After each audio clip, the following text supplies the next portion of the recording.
lost the clicker. So Startup Nation was actually, this was a big surprise. We wrote the book in English. It was published in the United States. And we thought that would be the end of it. You know, we thought it was a good story, but we didn't think it was relevant to other places.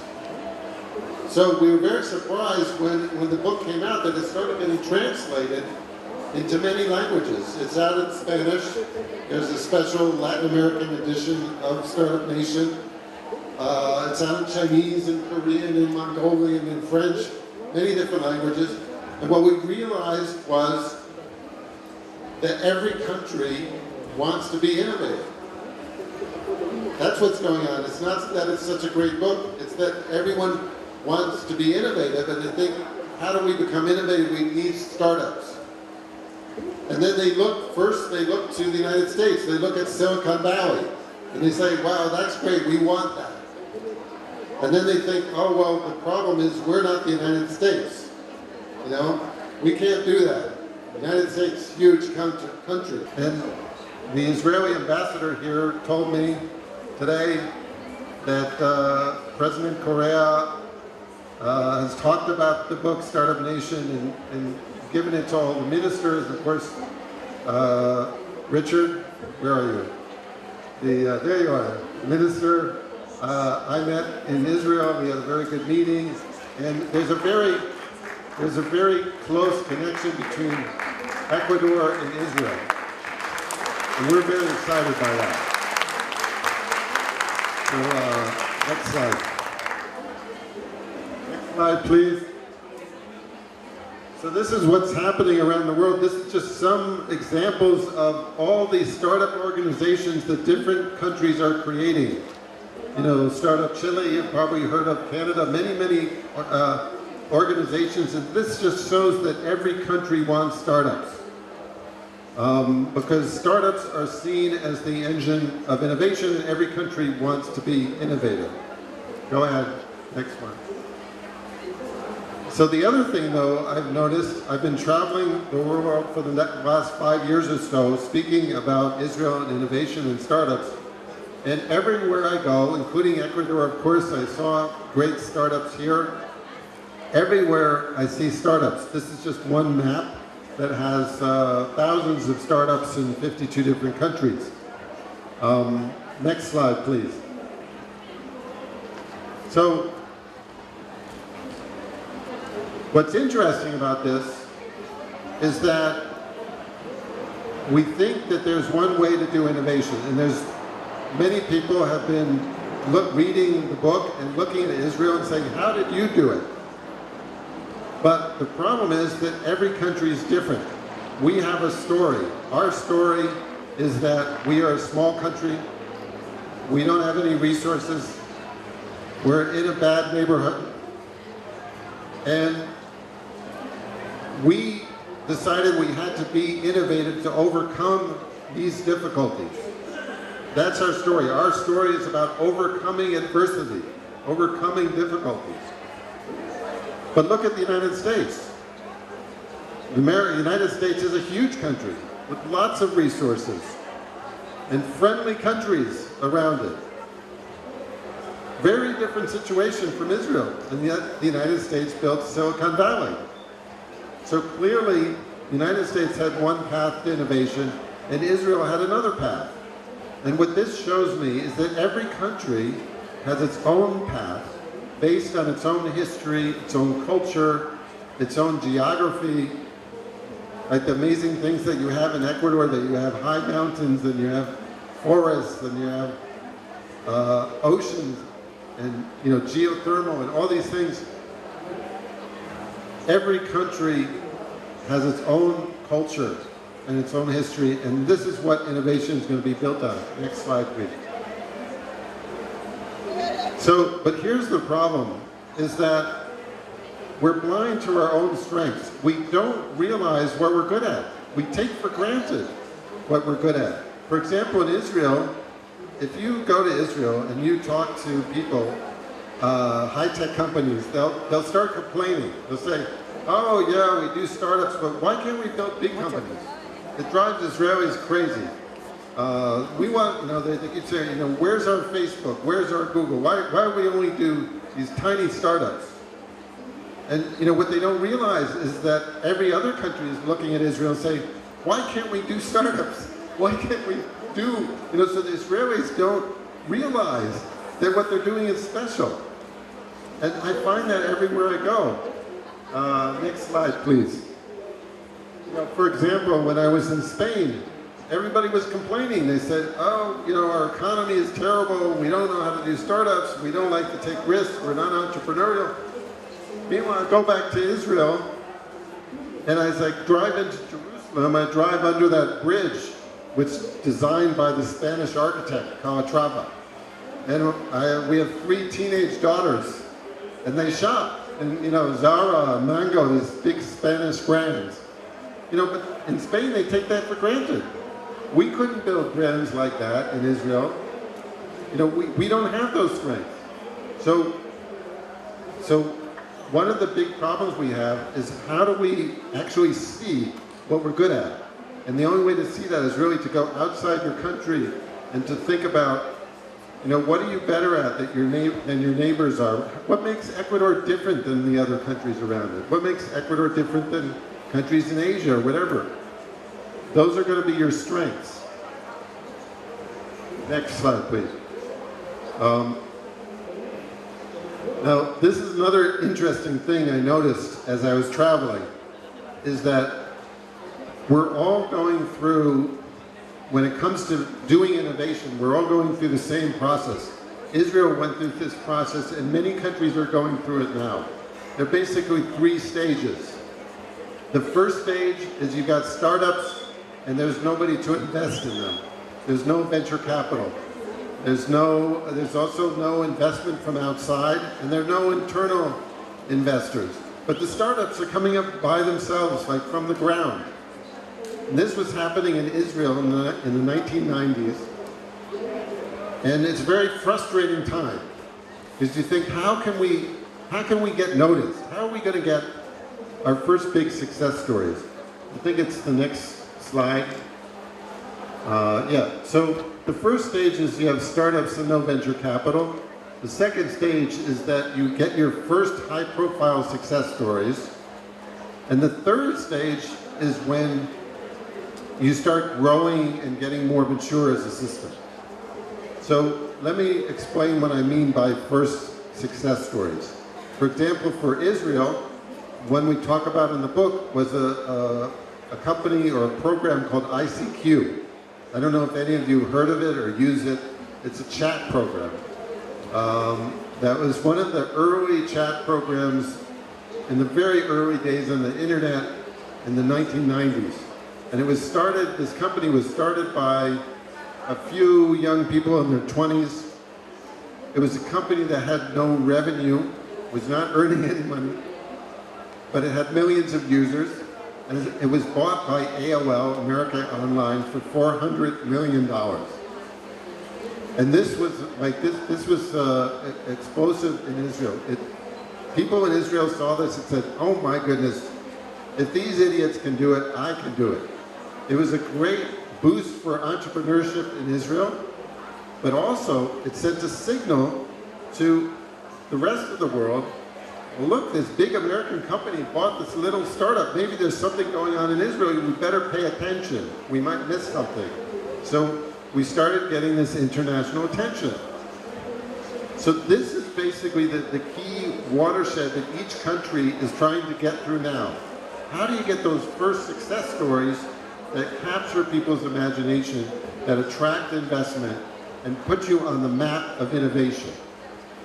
Okay, so and the third stage is after you're already gotten people's attention, then you're in what's called a virtuous circle, where you attract more investment, you attract more entrepreneurs, more startups, you get deeper and more mature. And I would say that there's basically only 2 third stage systems, innovation systems in the world today, Silicon Valley and Israel, where you have that depth, where you have a lot of people who've done multiple startups, keep doing it again and again, and have a lot of experience. Most countries are in the first stage, and then I think there are a few places and countries that are in that second stage where they're getting their first success stories and people are noticing them, like New York and Berlin and London. Next slide, please. So these are examples of high-profile success stories. You have Skype in Estonia, Angry Birds in Finland. Angry Birds is a game, but the company is called Rovio. I mentioned ICQ. These are examples of those kind of high-profile success stories that start putting countries on the map of innovation. Keep going. So, I want to talk for a second, though, about things that don't work that well in terms of promoting innovation. And what countries do when they think, okay, we have to become innovative. What should we do? And the first thing they think is, well, we want high-tech, so we should build a high-tech park. It looks something like that. And if we build a high-tech park, then high-tech will move into the high-tech park, and we'll have startups.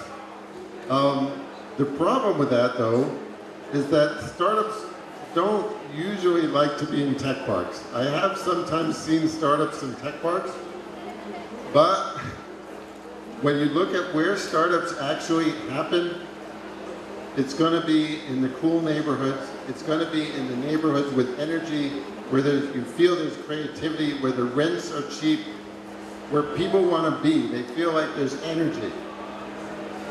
Corporates, big companies like tech parks. So tech parks are not really the best way to get startups. Next. Yeah. So the other thing that countries tend to think is, okay, we need to increase our R&D spending. And they notice that, Israel actually spends 4.5% of its GDP on research and development, which is almost double the OECD average. I mean, it's the highest in the world. But that's not because the government is so smart. The government actually never decided to do that. What happened was, because we have so many startups and so many big R&D centers from these big companies, we're able to spend so much on R&D. So the R&D spending is not a cause of the startups, it's a result. So you don't really get more startups just by spending on R&D. Next. Now, this is another thing that countries do. I'm not saying that it's not good. Sometimes countries need to put some money into venture capital. But again, it's very important to understand. Venture capital investment should be a private sector activity, not so much a government activity. The government can sometimes have a role in jump-starting it, in getting the private sector to come in by investing with them. But you don't want the government to be the investor, really. Why? Because it's so hard. Just like most startups fail, most investors fail. It's very hard to pick the ones that aren't going to fail. So the governments are very bad at that. And even most of the venture funds whose job it is, their whole business is to pick good startups, they don't do very well at it either. Most of the venture funds don't do that well. Only a handful actually do very well. So you can't do this by just throwing government money at venture capital. Next. So what should countries do? Next slide, please. One example, this happens to be a picture of Tokyo, but the example I want to give is actually London, which is, I mentioned that startups like to come up just by themselves, and they don't come up in predictable places. I mean, they come up in these weird places like London. In London, there's an area of London that's between the Olympic Park and the center of the city. Not a very nice part of town, but the startups started coming up there. Who knows why? So people started calling it Silicon Roundabout. And the government of London, next slide please, decided to draw a circle, to draw a circle around that and say, this is Tech City. We're going to call this Tech City. So it's basically a branding exercise. It was saying, instead of building a tech park and say, the startups should come to us, the government went to the startups and said, here they all are. Pay attention. This is Tech City. So this is a smart thing to do. And so I suggest that the government here, wherever there are startups, try to shine a light on that. Give it a name. You know, pretend that you did it yourself and just promote it. The next slide, please. Another important, very important things that government can do that is often neglected is simply stop doing things that are a problem for startups. If you talk to entrepreneurs, if any of you here are entrepreneurs, I'm sure there are things that the government is doing, whether it's taxes or bureaucracy or regulations, that is making your life more difficult. Governments can help you, perhaps even more than giving you money, is if they just stop doing those things that are holding you back. So it's very, very important for governments to not only to think of how can we spend money on this, but how can we do things that don't cost anything? Just stop doing things that are harmful. And there's a lot of benefit that could be for the startups and innovation by doing that. Next slide. Another amazing thing that governments can do is governments have things that can really help startups. The next slide, please. Three things I'll mention. One is governments have data. Data is like oxygen for startups. Many, many startups in different places are built around government data. Because when you can see what's happening around you, you can build an app or you can do something to make that more efficient, to build a business around it. So, but governments have the data and they don't let it go. Now, I would strongly recommend that you copy. I think that Israel should do this too, and Israel is actually doing this. We need to all copy the UK. The United Kingdom created this amazing system where they put all the government data online. They're very open, and they're streamlining to basically make it so everybody can get all the government services over the internet, and so on and so forth. And this is all open source. The UK has just put all their whole system, all the code is online for anybody to take it. Any government can do what they're doing. And I hope that I'm trying to get the government of Israel to do this, to simply take what the UK has done and do it themselves. Ecuador can do this too. Korea has done it. New Zealand has done it. Estonia is very advanced in this. This is something that doesn't cost money and it saves tons of money, because it turns out that government services are very expensive. And if you're able to give government services over the internet, you both save the government a lot of money and you make people's lives a lot easier. So, and the last thing I'm going to get back to is the biggest idea in some ways that I'm most excited about, which is that countries can basically become a platform for innovation themselves. And I call this moonshots, where basically a country decides, we're not just going to do things a little bit better, we're going to try to reinvent something and do it much better than everybody else. The original moonshot, of course, was John F. Kennedy saying we're going to land on the moon. It was setting a crazy goal and setting a deadline. So governments can do that. They can say we're going to reinvent healthcare, we're going to reinvent education, we're going to do it by this date. And that encourages a lot of people to get involved in a specific area. I think that's a very powerful engine for innovation. Next. But this is something huge. I just added this slide like yesterday. And I think it's really one of the most important things. And this is what I'm going to suggest in my meetings later with government officials. I think that Ecuador has to capture people's imagination. In a way, what I'm talking about is a country version of what ICQ did. It's something big that puts you on the map, that shows everybody, both Ecuadorians and the rest of the world, that here's an innovative country. And this means big projects. And Yachai is one of those projects. I mean, that's exactly the idea of this place. Is we're not just going to say we want to move to a knowledge economy, we're going to build a whole city around that idea.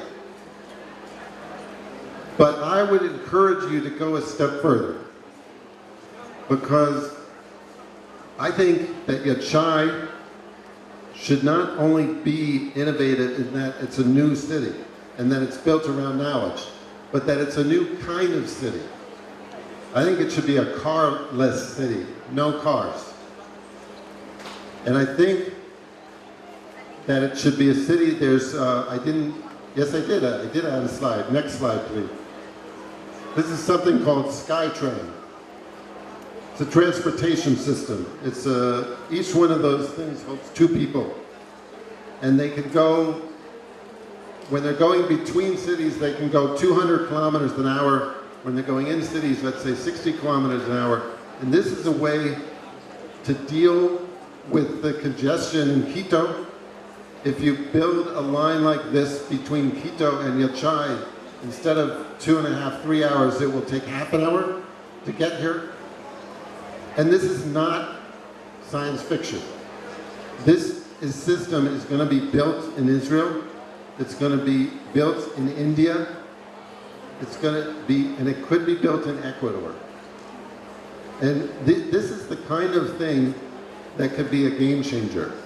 And this is the kind of thing that takes you a step past everybody else. It doesn't just catch up with everybody else. You go past everybody else. And the only thing stopping this, there's no technology obstacle to this. The only thing that would prevent you from doing this is not money either. There's going to be plenty of money you're going to be spending on subway systems and highways. This costs less than those things. So money is not an obstacle. It's all a matter of political will and the ability to actually get it done bureaucratically and politically. And either you have it or you don't. And the countries that have it will be able to do this first, could be Ecuador, and the countries that don't will be later on. But this kind of thing could be transformative for this country. And I think if you happen to be one of the first countries to do this, it would instantly put you on the map of innovation. I didn't mention in the previous slide 2 examples. Startup Chile. You know, you guys probably all know that Chile is paying people $40,000 to come to Chile and do their startup. You know, that simple idea captured people's imagination. It doesn't cost a lot of money, but it said like, put up a big sign, Chile wants startups. So that was very smart. Another thing, I was in Medellin. There was a contest the other day, online contest, what is the most innovative city in the world? And the finalists were New York, Tel Aviv, and Medellin. And Medellin won. Why did Medellin win? Because I was there. I was at the Biblioteca in this very, very poor neighborhood up on the mountain, Medellin. And they built a transit system. Again, transportation, changing everything. They built a transit system. They put these pieces of architecture in the middle of a favela. And this was like crazy. And people said, wow, this is really creative. And you know, so Medellin now has this reputation of being one of the most innovative places in the world. So this shows how capturing imagination is critical. And just being a new city in Ecuador isn't enough. I think you have to do something even more. And I think actually you're going to have a problem attracting the numbers of people you want here if it's not easy to get to Quito. If you can't get to Quito. Because to be an Innopolis, what does it mean to be an Innopolis? It's basically a matter of people. Give some examples of what it means for, how do you actually build, co-innovate? How do you innovate? How do you build a company in two different countries? This is just one example. The word missing there is Ghana. Great guy, a friend of mine named Greg Roxon is from Ghana. He's building a startup that's, how would you like this? Instead of going to the doctor to get a prescription, you just take your phone to the pharmacy and they give you what you need. In other words, let doctors write digital prescriptions. Pretty basic. It's called mPharma. It's actually a huge idea. It's got a lot of other implications. But he's from Ghana and he wants to roll this out in Africa. And he's doing it right now in 3 African countries. But he's building the startup in Israel. His developers are in Israel. So this is a great example of building a startup in Israel and Ghana and other countries.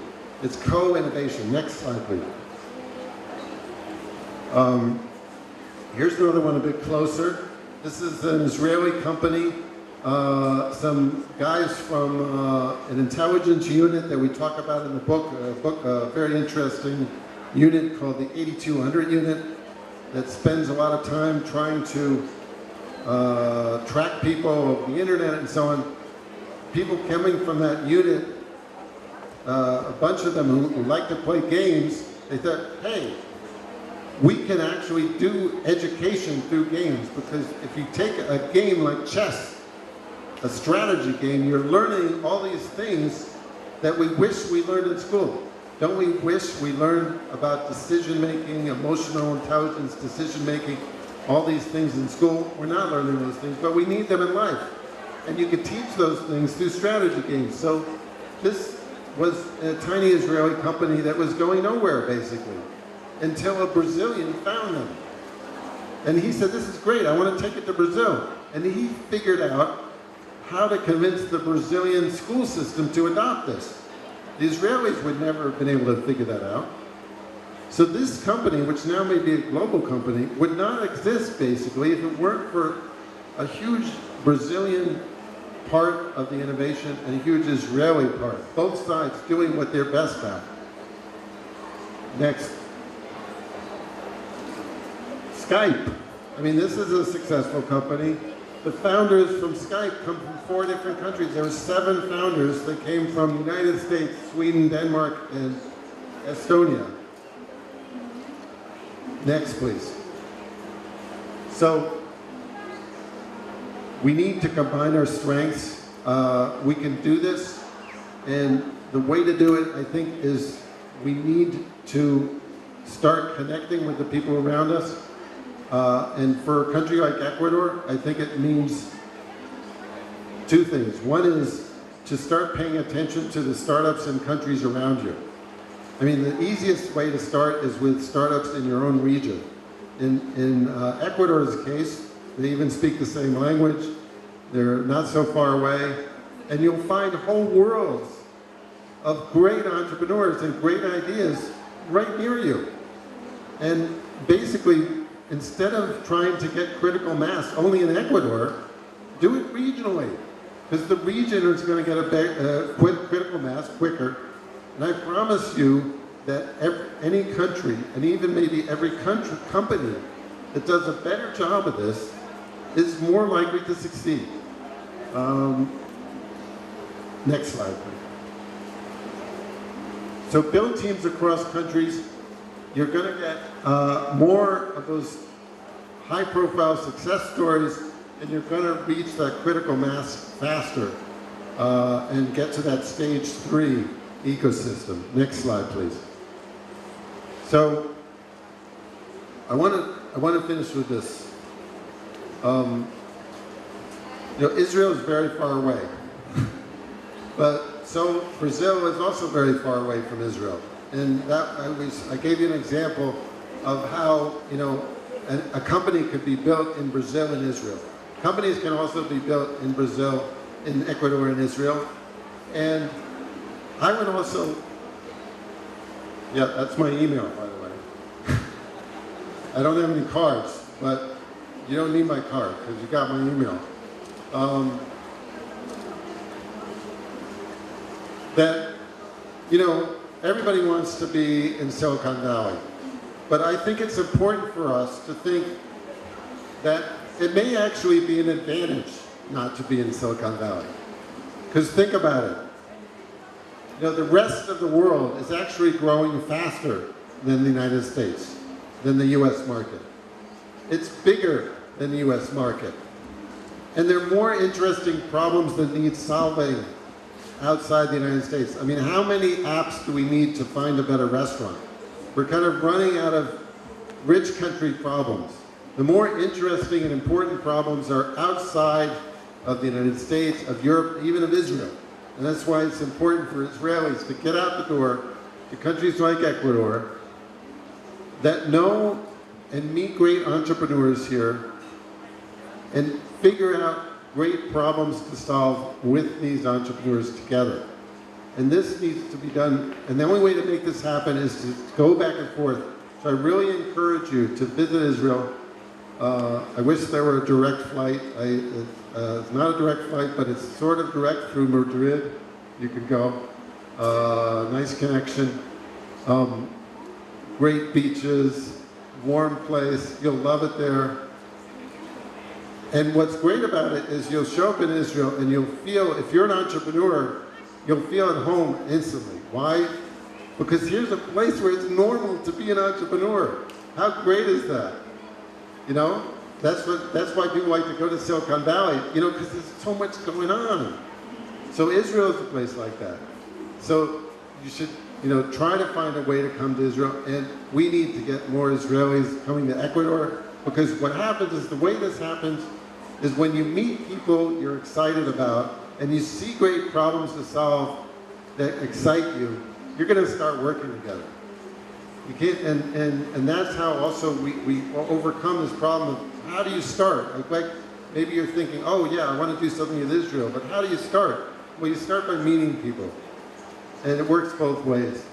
So I just want to say that, again, that Ecuador can do this, that this is a kind of a global race that's going on. We don't know who the leaders will be. In Latin America, we don't know who the innovation leader will be. You know, will be Peru, will be Ecuador, will be Chile, will be, who knows? You can't tell by the size of the country. You can't tell by the economic situation. I mean, who would have guessed that Israel would become an innovation leader 20 years ago? There was no way you could have guessed that. So the race is on. Anybody can win it. And I really encourage you to connect with us. So I hope to see you in Israel or when I come back to Ecuador. Thank you.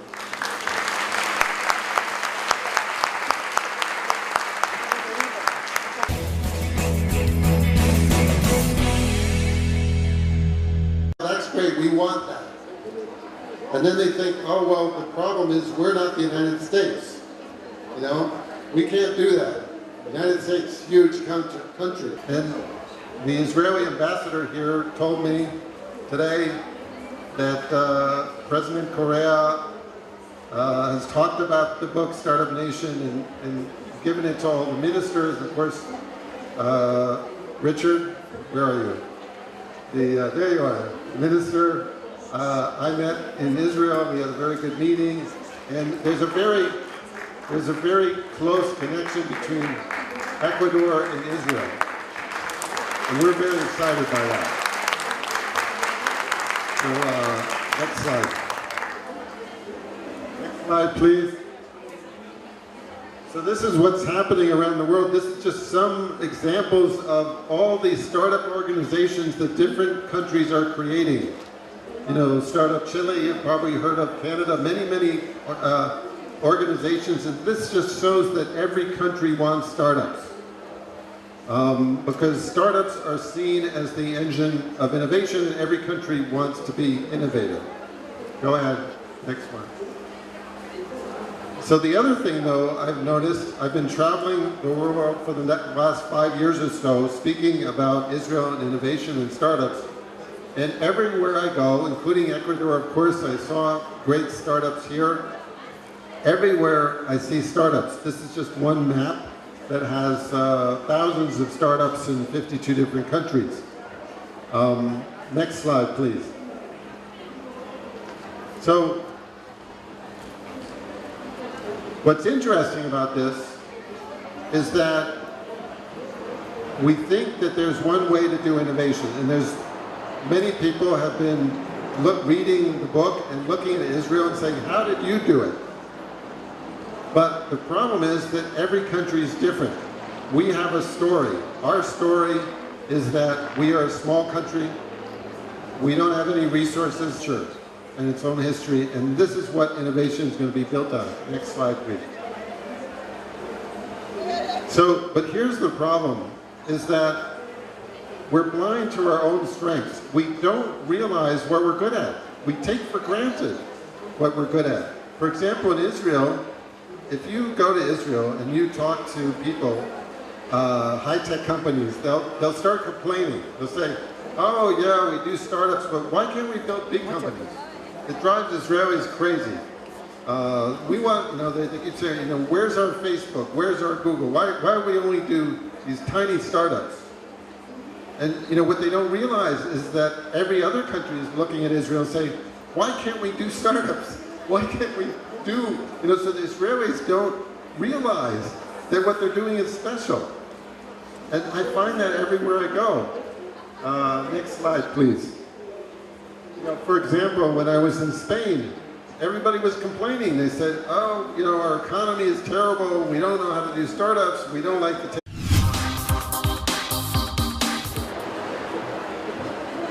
We lost the clicker. So, Startup Nation was actually, this was a big surprise. We wrote the book in English. It was published in the United States. And we thought that would be the end of it. We thought it was a good story, but we didn't think it was relevant to other places. So we were very surprised when the book came out that it started getting translated into many languages. It's out in Spanish. There's a special Latin American edition of Startup Nation. It's out in Chinese and Korean and Mongolian and French, many different languages. And what we realized was that every country wants to be innovative. That's what's going on. It's not that it's such a great book, it's that everyone wants to be innovative, and they think, how do we become innovative? We need startups. And then they look to the United States. They look at Silicon Valley, and they say, wow, we're in a bad neighborhood. And we decided we had to be innovative to overcome these difficulties. That's our story. Our story is about overcoming adversity, overcoming difficulties. But look at the United States. The United States is a huge country with lots of resources and friendly countries around it. Very different situation from Israel, and yet the United States built Silicon Valley. So clearly, the United States had one path to innovation, and Israel had another path. And what this shows me is that every country has its own path based on its own history, its own culture, its own geography. Like the amazing things that you have in Ecuador, that you have high mountains, and you have forests, and you have oceans, and geothermal, and all these things. Every country has its own culture.